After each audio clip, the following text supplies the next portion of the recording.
বাংলাদেশিদের উল্টো করে টাঙাবো। বিস্তারিত।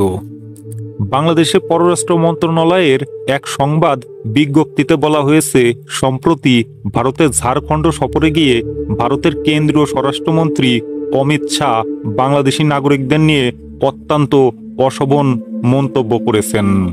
অমিত শাহর মন্তব্যের তীব্র প্রতিবাদ জানালো বাংলাদেশ সরকার। ভবিষ্যতে ওই ধরনের মন্তব্য থেকে অমিত শাহকে বিরত থাকতে অনুরোধ করা হলো। সোমবার ঢাকায় ভারতের ডেপুটি হাইকমিশনারকে দেওয়া এক নোটে এই প্রতিবাদ জানায় বাংলাদেশ পররাষ্ট্র মন্ত্রণালয়। কি বলেছিলেন অমিত শাহ? সম্প্রতি ঝাড়খণ্ডের সাহেবগঞ্জে দলের পরিবর্তন যাত্রায় বক্তব্য রাখছিলেন স্বরাষ্ট্রমন্ত্রী অমিত শাহ। সেখানেই তিনি বলেন, ঝাড়খণ্ডে বিজেপি সরকার গড়তে পারলে বাংলাদেশি অনুপ্রবেশকারীদের উল্টো করে ঝুলিয়ে সোজা করা হবে। আমি আপনাদের সবাইকে ঝাড়খণ্ডে বিজেপি সরকার গঠনের জন্য আবেদন জানাতে চাই। আমরা প্রত্যেক বাংলাদেশি অনুপ্রবেশকারীকে উল্টো করে ঝুলিয়ে সোজা করব। এই জমি আদিবাসীদের, কিন্তু এখানে অনুপ্রবেশকারীদের সংখ্যা বাড়ছে। আদিবাসীদের সংখ্যা 44% থেকে 28% নেমে এসেছে। যেহেতু অনুপ্রবেশকারীরা জেএমএম, কংগ্রেস ও আরজেডির ভোট ব্যাংক, তাই এখানকার সরকার জনকল্যাণের পরিবর্তে অনুপ্রবেশকারীদের কল্যাণে নিয়োজিত রয়েছে।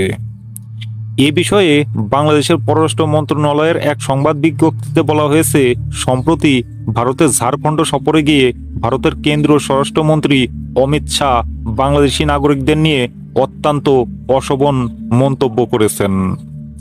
তার এমন বক্তব্যের কড়া প্রতিবাদ জানিয়েছে বাংলাদেশ। ভারতের স্বরাষ্ট্রমন্ত্রীর বক্তব্য নিয়ে অসন্তোষ প্রকাশ করা হয়েছে। একই সঙ্গে ভারত সরকারকে রাজনৈতিক নেতাদের এ ধরনের আপত্তিকর কাজ করা থেকে বিরত থাকার পরামর্শের আহ্বান জানানো হয়েছে।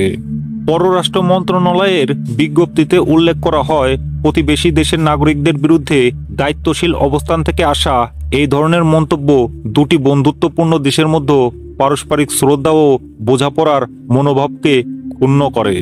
ঝাড়খণ্ডের ওই সভায় অমিত শাহ দাবি করেন, রাজ্যের পাকুড় জেলায় হিন্দুরা ঝাড়খণ্ড ছাড়ো স্লোগান তোলা হচ্ছে। বাংলাদেশ থেকে অনুপ্রবেশের বিষয়টি তদন্তের জন্য ঝাড়খণ্ড হাইকোর্ট একটি কমিটি গঠনের নির্দেশ দেওয়ায় তিনি আদালতকে ধন্যবাদ জানাতে চান। এই তদন্তের জন্য কেন্দ্র শীঘ্রই ঝাড়খণ্ড সরকারের সহায়তায় একটি কমিটি গঠন করবে।